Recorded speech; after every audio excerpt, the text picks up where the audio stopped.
Bienvenidos y buen día a todos. La tesis central a lo largo de esta sesión es la contención debe derivarse del riesgo. Si las medidas de contención se eligen a partir de la percepción en lugar del análisis, el resultado es complejidad, coste, inestabilidad y carga operativa. En esta sesión quiero hablar de algo que normalmente no aparece en los manuales de diseño de laboratorio de contención: cómo se toman realmente las decisiones. Después de muchos años participando en proyectos de biocontención, en la planificación, diseño, construcción, commissioning y operación, uno empieza a notar ciertos patrones. Muchos de los parámetros técnicos que terminan definiendo un laboratorio BSL-3 no nacen necesariamente de un análisis riguroso del riesgo. Con frecuencia nacen de una percepción de riesgo. Hoy no vamos a hablar de normas, vamos a hablar de decisiones. Los objetivos de aprendizaje para esta sesión son analizar la diferencia entre decisiones de contención basadas en percepción de riesgo y aquellas fundamentadas en una evaluación estructurada del riesgo biológico. Describir la secuencia lógica que conecta agente, actividad, mecanismo de liberación, probabilidad, consecuencia, barrera de contención y parámetros de ingeniería en el diseño del laboratorio BSL-3. Evaluar cómo el escalamiento de parámetros de contención puede afectar la complejidad técnica, la estabilidad operativa y los costos del ciclo de vida de un laboratorio de alta contención. Y último, aplicar un enfoque de diseño basado en riesgo para seleccionar medidas de contención proporcionales que mitiguen los mecanismos plausibles de liberación sin introducir complejidad innecesaria. Tengamos en cuenta que todas las decisiones que tomamos afectarán positivamente o negativamente cada fase del ciclo de vida de un laboratorio de contención. Muchos de los parámetros técnicos que terminan definiendo un laboratorio BSL-3 no nacen necesariamente de un análisis riguroso del riesgo. Con frecuencia nacen de una percepción del riesgo o simplemente siguiendo al pie de la letra guías de diseño de bioseguridad sin cuestionar. Cuando hay incertidumbre, la reacción natural suele ser aumentar la contención: más presión negativa, más renovaciones de aire, más redundancias, más equipos de protección personal. Cada una de estas decisiones parece prudente por sí sola, pero cuando se acumulan, pueden producir sistemas mucho más complejos de lo necesario. La pregunta que quiero explorar hoy es sencilla: ¿cómo diseñar laboratorios que proporcionen la contención correcta, ni más ni menos que la necesaria? Una de las razones por la que este tema se vuelve evidente con los años es que uno llega a ver todo el ciclo de vida del laboratorio. Muchas personas participan solo en una fase del proceso. Algunos trabajan en planificación, otros se enfocan en el diseño, los ingenieros en los sistemas, los especialistas en bioseguridad en los protocolos, pero el laboratorio es un sistema que debe operar durante décadas. Las decisiones tomadas durante el diseño se transforman en condiciones operativas durante muchos años. Un pequeño cambio en un parámetro de ventilación, por ejemplo, puede afectar el tamaño del sistema de HVAC, el consumo energético y la complejidad de mantenimiento durante toda la vida del edificio. Por eso es importante entender que cada decisión de contención es también una decisión del ciclo de vida. Cuando estamos considerando el diseño del laboratorio de biocontención, ¿dónde empezamos? Imagino que algunos de ustedes que han participado en el diseño del laboratorio BSL-3 se han encontrado con términos de referencia con extensos listados de guías y normativas que el proyecto debe cumplir, ¿cierto? Esto suele suceder frecuentemente en proyectos en América Latina, donde la mayoría de países no tenemos nuestras propias guías de diseño de bioseguridad. Entonces, ¿qué hacemos? Tomamos estas guías internacionales y las aplicamos literalmente al diseño para cumplir con los términos de referencia y así completar un checklist. ¿Cuál es el problema? Cuando las directrices de bioseguridad se tratan como listas de verificación fijas en lugar de marcos de rendimiento anclados en el riesgo, los diseñadores sustituyen la escala numérica por el razonamiento técnico, lo que resulta en sobrediseño, margen operativo reducido y sistemas más complejos sin ser demostrablemente más seguros. Si esto se convierte en un checklist, el diseño ya perdió. Es importante distinguir entre percepción de riesgo y análisis de riesgo. La percepción de riesgo surge cuando enfrentamos incertidumbre. En esas situaciones, la tendencia natural es aumentar las medidas de protección. Esto es comprensible desde el punto de vista humano, pero desde la perspectiva de la ingeniería de sistemas, aumentar la complejidad no siempre produce mayor seguridad. Los sistemas complejos son más difíciles de operar, más difíciles de mantener y más propensos a comportamientos inesperados. Por eso es importante que las decisiones de contención no se basen únicamente en la prevención de riesgos, sino en un análisis estructurado. El sobrediseño ocurre cuando incidentes históricos, aislados o elementos de directrices prescriptivas se convierten en mandatos técnicos universales sin análisis a nivel del sistema, lo que genera una mayor complejidad que no aborda la vía real del riesgo y puede introducir nuevas vulnerabilidades operativas y de mantenimiento. Las guías de bioseguridad deben interpretarse como marcos de rendimiento informados por riesgos, no como manuales de diseño y construcción prescriptivos. Las guías codifican lecciones empíricas acumuladas, pero están redactadas para definir objetivos e intenciones protectoras, no para exigir soluciones técnicas uniformes. Cuando una recomendación se desvincula de su vía de peligro subyacente, escenario de exposición y contexto operativo, se convierte en una regla rígida en lugar de un criterio de diseño. El uso adecuado requiere identificar el mecanismo específico de riesgo em, que aborda la guía, verificar si este mecanismo está presente en el proyecto, seleccionar una solución proporcional al modelo de riesgo y operativo, evaluación de consecuencias secundarias, como por ejemplo en commissioning, puesta en marcha, especialmente en mantenimiento, decontaminación y complejidad del ciclo de vida. Demostrar equivalencia o superioridad al desviarse de las bases de diseño. El sobrediseño ocurre cuando incidentes históricos aislados o elementos de directrices prescriptivas se convierten en mandatos técnicos universales sin análisis a nivel de sistema. Por ejemplo, en un proyecto de descontaminación de flentes, perdón, en un proyecto el cliente exigió el uso de una tubería de acero soldada de doble pared a un sistema de descontaminación de flentes, simplemente porque tenía un sifón oxidado en otro laboratorio y que finalmente se filtró. Esta decisión fue hecha sin entender que la causa de la fuga fue debido a la menor calidad del acero inoxidable y también porque los usuarios llenaban el sifón con lejía. El problema con esta decisión fue que no se había pensado en cómo descontaminar el espacio anular entre tuberías si había alguna fuga.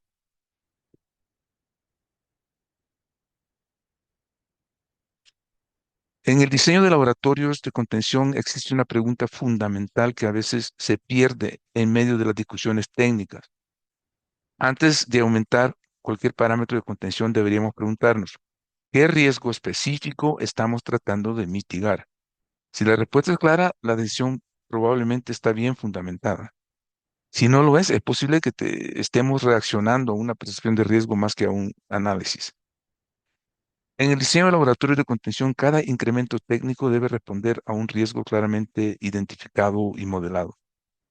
Cuando los parámetros se aumentan sin definir el mecanismo específico que se intenta mitigar, la decisión deja de ser proporcional y se convierte en reacción.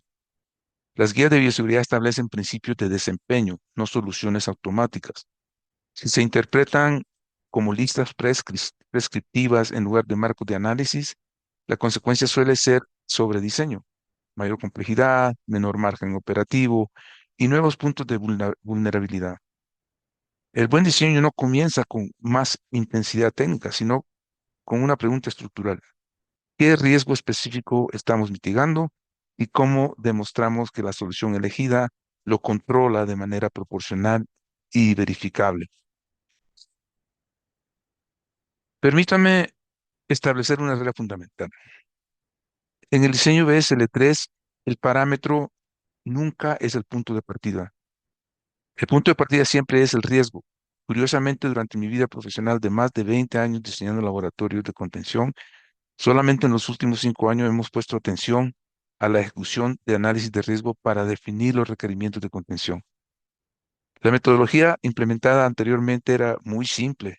Te reunías con el cliente, te decían que ellos requieren un BSL3, verificabas que guías seguiría el diseño, hacías un checklist y empezamos a diseñar. El resultado ha sido el mismo sobre diseño de laboratorio BSL3. La secuencia correcta es la ejecución de un análisis de riesgo biológico. El primer paso, definir agente y actividad, agente biológico o grupo de riesgo, sistema hospedante, ya sea cultivo celular, roedores, primates no humanos, insectos o muestras ambientales. Y las manipulaciones realizadas, la escala de trabajo, frecuencia de manipulación, no todos los BSL3 son iguales. No es lo mismo trabajar con cultivos bacterianos que realizar necropsias en animales infectados. Segundo, el segundo paso es identificar el mecanismo plausible de liberación, generación de aerosoles, salpicaduras de líquidos, transferencia de contaminación superficial, fuga de corrientes de residuos, escape o contaminación de animales, transporte por el HVAC tras aerosolización. Por ejemplo, en laboratorios de animales ABSL3, el área de animales, procedimientos y necropias son donde potencialmente se generan más aerosoles y salpicaduras. Por ello, en salas de roedores, por ejemplo, es conveniente albergar a los animales en racks ventiladas con microaisladores y en el caso de primates no humanos, usar aisladores en las jaulas.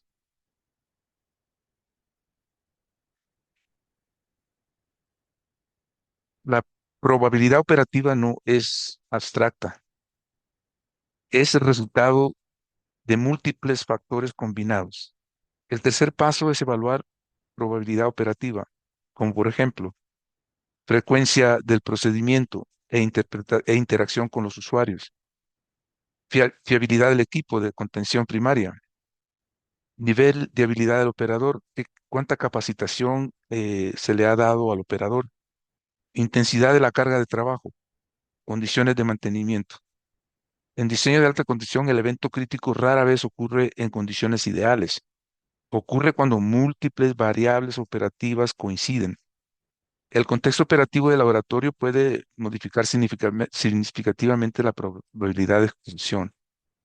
Es por eso sumamente importante que se considere el desarrollo de protocolos estándar de operación o como lo llamamos SOPs desde un principio.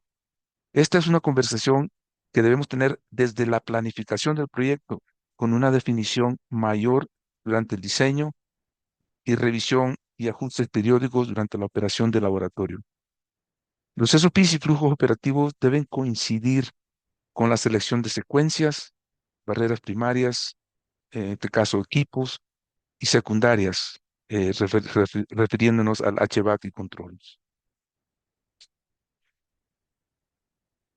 Cuarto paso, estimar consecuencias, como la dosis infecciosa, la cantidad mínima de agente necesaria para causar infecciones condiciona directamente la severidad potencial de una exposición. ¿Cuál es la vía de transmisión? Este determina cómo puede ocurrir la exposición y qué tan fácilmente se propaga el agente. Sobrevivencia ambiental define cuánto tiempo el agente permanece viable fuera del huésped y por tanto el riesgo de exposición indirecta. Disponibilidad de tratamiento o profilaxis. Reduce o no la consecuencia de la infección una vez ocurrida la exposición. Población expuesta. Considera quién está en riesgo y su vulnerabilidad. Ubicación de la instalación y riesgos de proximidad. Evalúa el contexto físico e institucional donde opera el laboratorio. La severidad potencial del evento influye en el nivel de contención requerido. La combinación de estos factores determina si el riesgo es aceptable bajo un determinado nivel de contención o si se requiere escalamiento. Quinto, es importante seleccionar la barrera adecuada. Una vez que hemos entendido el riesgo, es decir, el agente, la actividad, el mecanismo plausible de liberación, la probabilidad operativa y la consecuencia, entonces llegamos al punto donde podemos empezar a hablar de contención. Y aquí ocurre algo importante. La contención no es una sola cosa. En realidad hablamos de capas de contención, cada una diseñada para abordar un aspecto específico del riesgo. Podemos pensar en tres categorías. Contención primaria. La contención primaria es probablemente el elemento más importante de todo el sistema de bioseguridad. Es el punto donde el agente biológico es manipulado directamente, por lo tanto es el lugar donde el riesgo se origina. Cuando la contención primaria funciona correctamente, el resto del sistema puede diseñarse con mayor claridad, pero cuando se asume implícitamente que la contención primaria puede fallar constantemente, el edificio empieza a compensar esa incertidumbre con sistemas cada vez más complejos.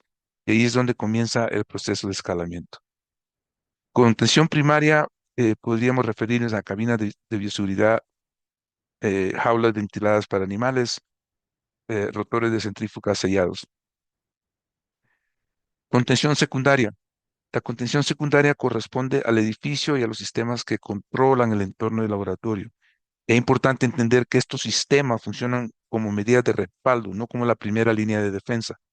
Cuando el diseño del laboratorio se basa únicamente en la ventilación como mecanismo de contención, normalmente es una señal de que algo en el análisis de riesgo no está completamente claro.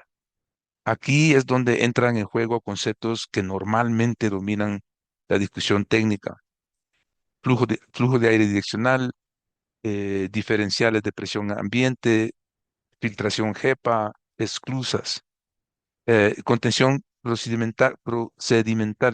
Se refiere a los equipos de protección personal, a la segregación de flujos de trabajo y los procedimientos de descontaminación.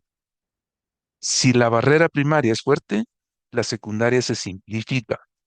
Si la primera es débil, el edificio se complica.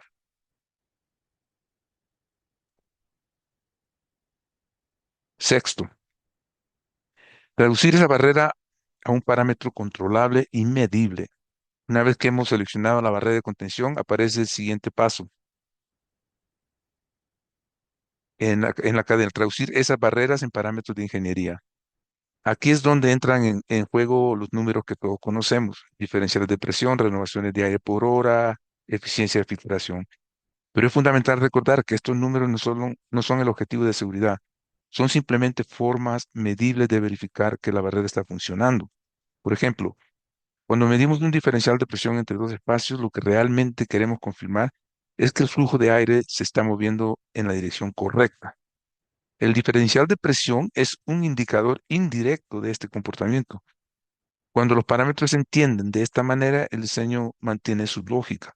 Pero cuando los parámetros se convierten en objetivos independientes, el diseño empieza a perder su conexión con el riesgo real.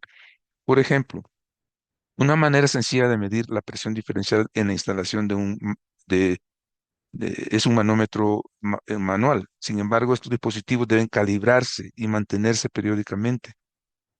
Si no, no nos sirven. Nos pasó algo interesante en un laboratorio que estábamos evaluando para la ejecución de un commissioning. Todos los manómetros de las salas del laboratorio marcaban la presión perfecta, indicando el buen funcionamiento del laboratorio. Cuando inspeccionamos un dispositivo, descubrimos que el instalador había manualmente seteado la aguja fija a la presión requerida. Todos los otros manómetros estaban seteados de la misma manera. No diseñamos para presiones de aire, diseñamos para flujos direccionales. Séptimo, validar el desempeño. Validar el desempeño exige pruebas funcionales, no solo cumplimiento documental. Significa comprobar estabilidad ante perturbaciones, mantenimiento, envejecimiento de materiales y variabilidad operativa.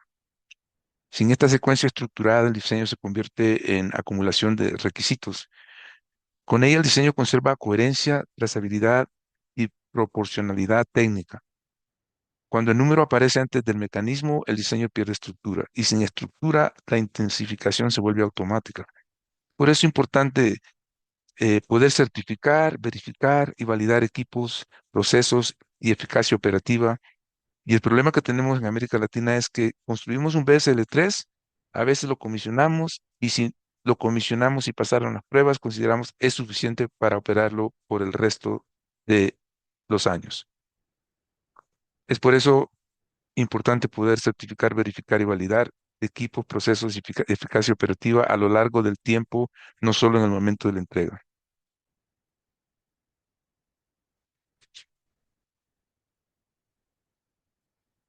Es muy común en nuestra industria también usar terminología errónea y a veces es culpa de traducción de terminología que no es común en la lengua española. Por ejemplo, cuando traducimos commissioning, el diccionario traduce a puesta en marcha. Estas son dos actividades que, aunque están asociadas, son diferentes. La puesta en marcha habilita la operación del laboratorio. El commissioning demuestra el desempeño de bioseguridad y contención bajo condiciones normales y de fallo. De la misma manera, es importante aclarar otras terminologías. ¿Qué es certificación? La certificación confirma que un equipo cumple con un estándar en un punto específico. Por ejemplo, cabina de bioseguridad certificada bajo el estándar NSF ANSI 49 o EN 12469. Verificación. La verificación comprueba que un sistema funciona conforme a lo diseñado, por ejemplo, presiones diferenciales, caudales de aire, alarmas, etcétera. Y por último, la validación. Esta demuestra que el sistema en conjunto cumple su propósito bajo condiciones reales de operación. Por ejemplo, contención efectiva durante actividades reales, no solo en pruebas ideales. ¿Cómo confirmo si mi laboratorio SD3 está operando eficientemente y correctamente en los últimos 5 años? Si la última vez que se ejecutaron pruebas fue solamente durante el commissioning, no puedes. Si no mides, estás asumiendo. El problema estructural en América Latina es que construimos un BSL-3, a veces lo comisionamos y si pasamos las pruebas iniciales, asumimos que el desempeño queda fijado en tiempo. Ese supuesto es técnicamente incorrecto. El comisionamiento es una fotografía inicial del desempeño, no es una garantía permanente. Se realiza en condiciones controladas, no bajo variabilidad operativa real, no captura degradación, intervención humana ni cambios en uso. ¿Qué debería existir y normalmente no existe? Un BSL-3 funcional requiere un programa estructurado de aseguramiento de desempeño que incluya la reverificación o el retrocommissioning, como le llamamos, periódica de sistemas críticos, como son presiones diferenciales bajo condiciones reales, integridad de la envolvente o de la barrera de contención, pruebas funcionales de alarmas y modos de falla. Validación operativa, escenarios reales, puertas, cargas térmicas, ocupación, evaluación de estabilidad, no solo valores puntuales, control de cambios. Cualquier modificación, por ejemplo, en equipos o layout o uso, debe gatillar la reevaluación. Y por último, trazabilidad. Tenemos que tener registros que permitan demostrar desempeño en el tiempo, no solo en la entrega del laboratorio.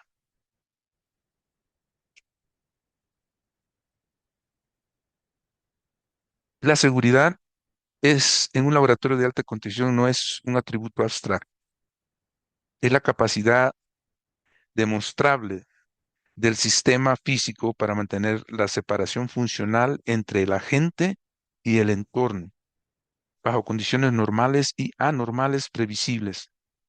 El sistema debe mantenerse estable para asegurar la contención. Primero tenemos el rendimiento de contención requerido. El rendimiento de contención es un resultado medible, no una intención de diseño. Contamos con cascadas de presiones. La cascada de presión es el mecanismo primario que sostiene la contención en sistemas basados en ventilación. Flujo de aire direccional.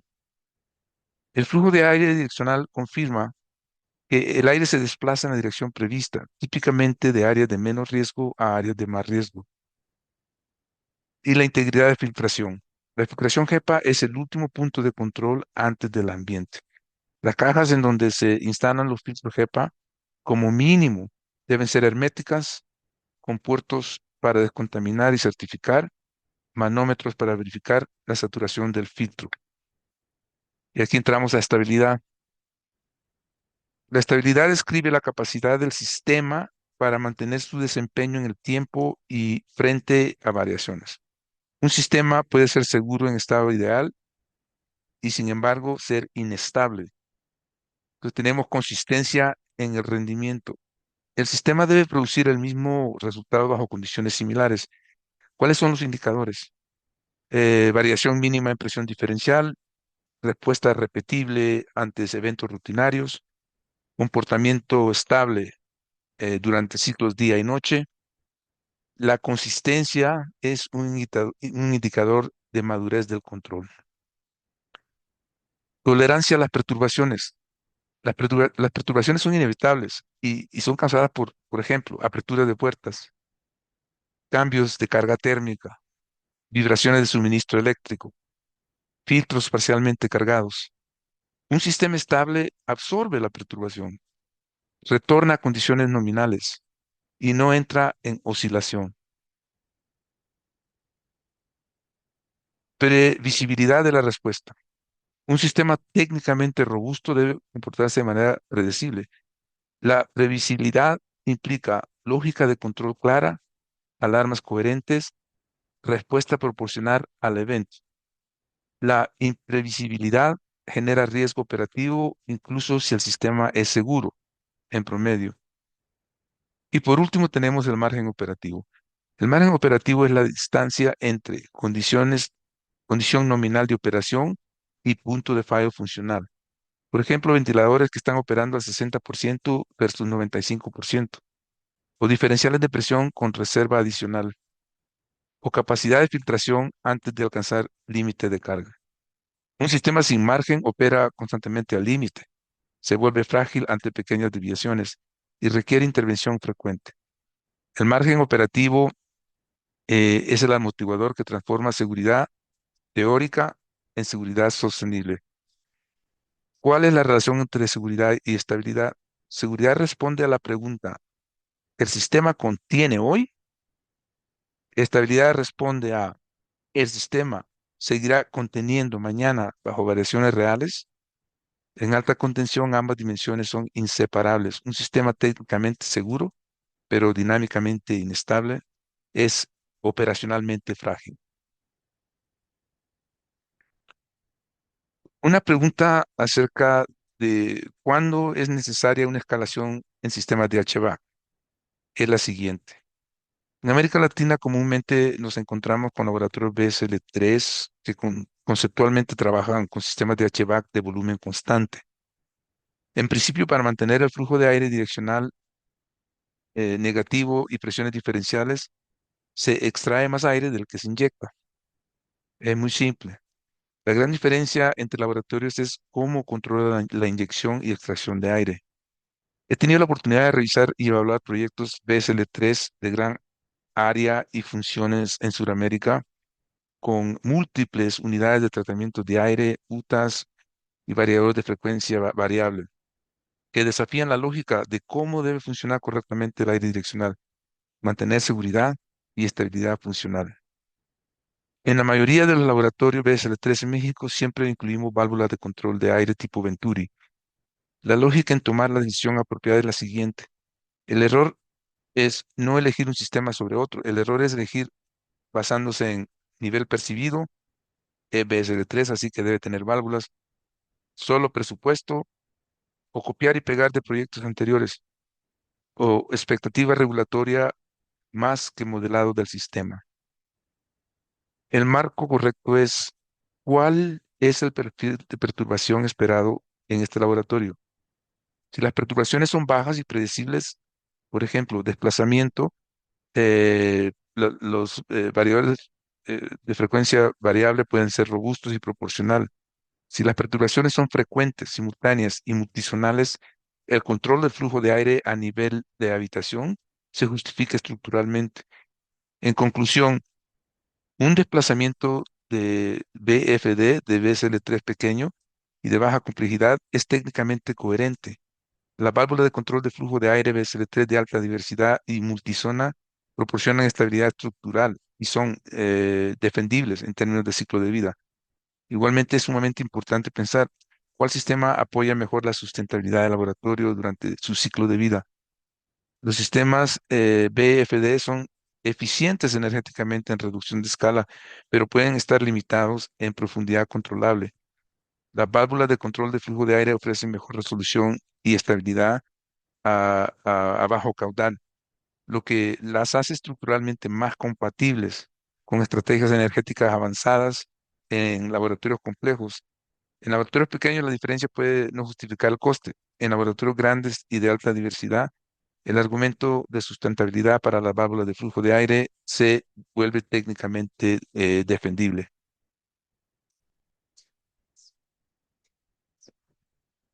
En varias ocasiones, lo que suele suceder durante la planificación del proyecto es la incertidumbre entre la función actual de un laboratorio SL3 y su función futura. Y es entendible porque sabemos que no podemos predecir la próxima emergencia sanitaria, el próximo patógeno emergente o reemergente o la próxima pandemia. Este es un dilema real que en muchos casos nos impulsa a sobrediseñar los laboratorios BSL-3 para cubrir cualquier escenario desconocido y así escalar la complejidad. Proveemos mayor diferencial de presión, más redundancias, más hermeticidad, sistemas de control ampliados. ¿Es este el enfoque correcto? Cada paso parece pequeño, pero acumulata- acumulativamente el sistema cambia de naturaleza. Estas decisiones suelen tomarse en etapas tempranas, muchas veces por presión institucional, por analogía con niveles superiores. La pregunta es simple, pero rara vez formulada. ¿Existe un escenario documentado que demuestre que el valor base es suficiente? Y la pregunta que rara vez se formula es, ¿seguimos diseñando un BSL-3 proporcionado al riesgo o estamos acercándonos a un sistema más cercano a un nivel superior sin haber redefinido el perfil de peligro? Este es un caso actual en donde el consultor del cliente insistió en instalar puertas estancas en su BSL-3, no entendiendo la estrategia de barrera secundaria en un BSL-3, la cual es de proveer aire direccional de áreas de menos riesgo a áreas de mayor riesgo biológico de una manera constante. No solamente el cliente terminó con un sistema más caro que no necesitaba, sino que también agregó complejidad y costo a la operación y mantenimiento del laboratorio durante sus 25 años de ciclo de vida. ¿Cuánta redundancia realmente necesitamos? ¿Qué lo determina? La percepción nos puede indicar que contar con un solo extractor de aire para un BSLT representa un riesgo si el equipo falla. Así que la lógica sería de que se instale uno adicional de respaldo que pueda activarse en caso de falla. Entonces procedemos a pensar, ¿no sería mejor instalar otro adicional por si acaso los dos extractores fallan? Y así en ese modo de pensar empezamos a escalar los sistemas de laboratorio. El resultado es un diseño que puede ser técnicamente sofisticado, pero que no está completamente alineado con la lógica del riesgo. En otro proyecto, los diseñadores y contratistas tomaron mucho cuidado en la técnica del sellado del laboratorio BSL-3. El proyecto inicial requería la instalación de rejillas ajustables de transferencia de aire. Sin embargo, no fueron instaladas. Cuando el agente de comisionamiento observó que las presiones diferenciales dentro del laboratorio eran casi el doble de lo que se requería, se le informó al cliente. La reacción del cliente fue de que más presión negativa es más seguridad para los usuarios y decidió dejar las presiones diferenciales como estaban. Lo que se ignoró en esta decisión fue que el incremento innecesario de presiones diferenciales causaría desgaste adicional al equipo de HVAC y costos adicionales de operación durante el ciclo de vida del laboratorio.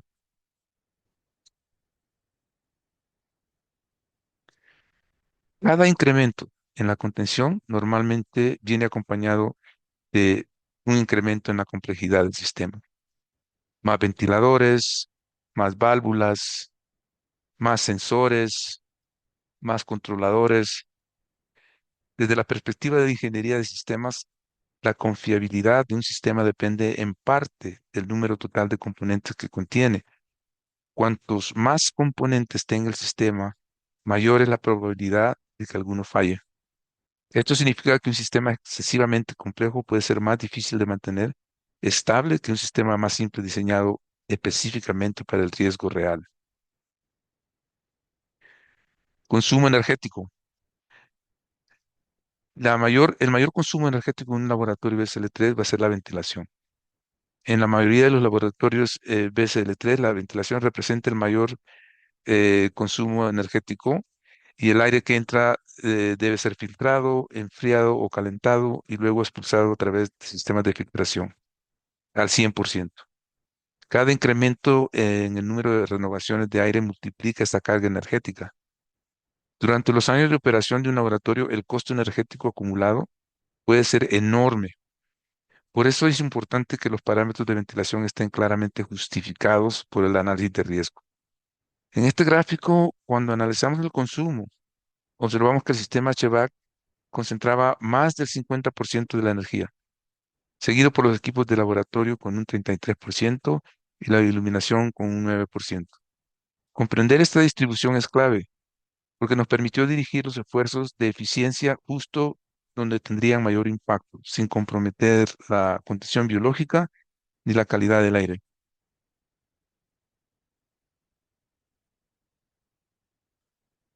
Sistema técnico versus sistema humano.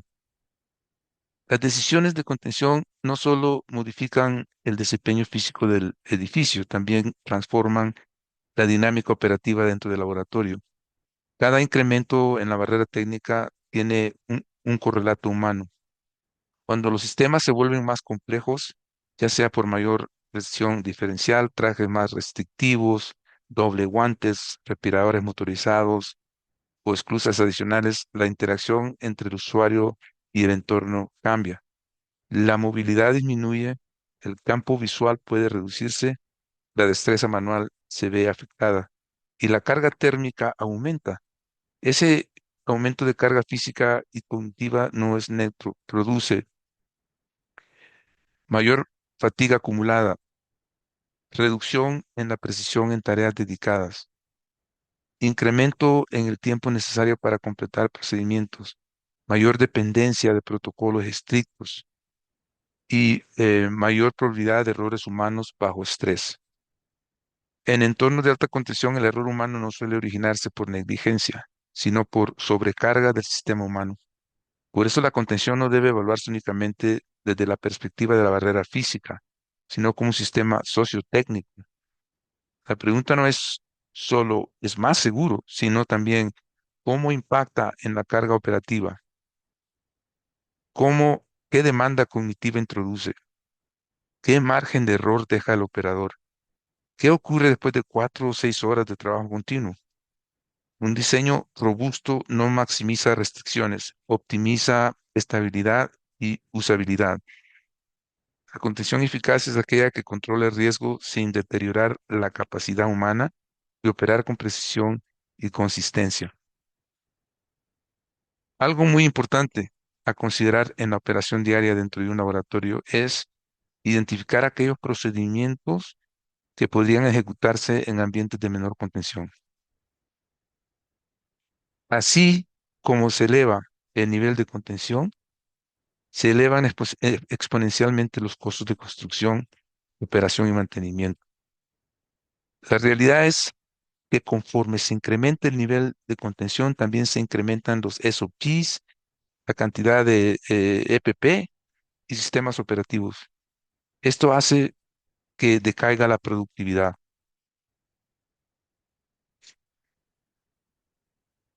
Esta tabla indica las diferencias típicas de EPP entre niveles de contención y las horas máximas de trabajo recomendadas para evitar fatiga. La fatiga conduce a cometer errores en el juicio y en las actividades procedimentales que pueden poner en peligro al usuario, al resto del laboratorio y a la comunidad. Por ejemplo, si ven en un BSL-4, típicamente el tiempo máximo diario para un usuario suele ser de 2 a 3 horas, rara vez más de 4 horas dentro del traje de presión positiva. Considerando los porcentajes de costo del ciclo de vida del laboratorio, podemos ver que cuando llegamos a la parte de operación y mantenimiento del ciclo de vida del laboratorio, este va a costar aproximadamente un 50 a un 55% del costo de ciclo de vida. Esto viene siendo entre eh, 900 a más de $1,000 americanos por metro cuadrado al año. En promedio, el costo de construcción representa solo el 20 y el 30% del costo total del laboratorio durante su vida útil. La operación y el mantenimiento pueden duplicar o triplicar ese valor con el tiempo. Esto significa que cada decisión que tomamos en la etapa de diseño tiene un efecto multiplicador en los costos futuros. Si un sistema es difícil de mantener, cada mantenimiento costará más. Si es ineficiente, cada día de operación costará más. Pero eso, la planificación del ciclo de vida no es un tema financiero, sino de diseño. Diseñar es decidir cuánto costará operar, no solo cuánto costará construir. El objetivo de diseño de bioseguridad no es maximizar la contención. El objetivo es proporcionar el nivel correcto de contención para el riesgo presente. Cuando el diseño está bien fundamentado, cada elemento del sistema tiene una justificación clara. Esto produce laboratorios más coherentes, más estables y más sostenibles. Para cerrar, quiero volver a la secuencia fundamental que discutimos hoy. El diseño de contención comienza con el riesgo. A partir del riesgo, seleccionamos barreras. Luego traducimos estas barreras en parámetros de ingeniería. Finalmente, validamos el desempeño del sistema. Cuando seguimos esta secuencia, el laboratorio deja de ser una colección de medidas precautorias y se convierte en un sistema diseñado racionalmente. Y ese, en mi opinión, es el verdadero objetivo del diseño en bioseguridad. Muchísimas gracias por su atención.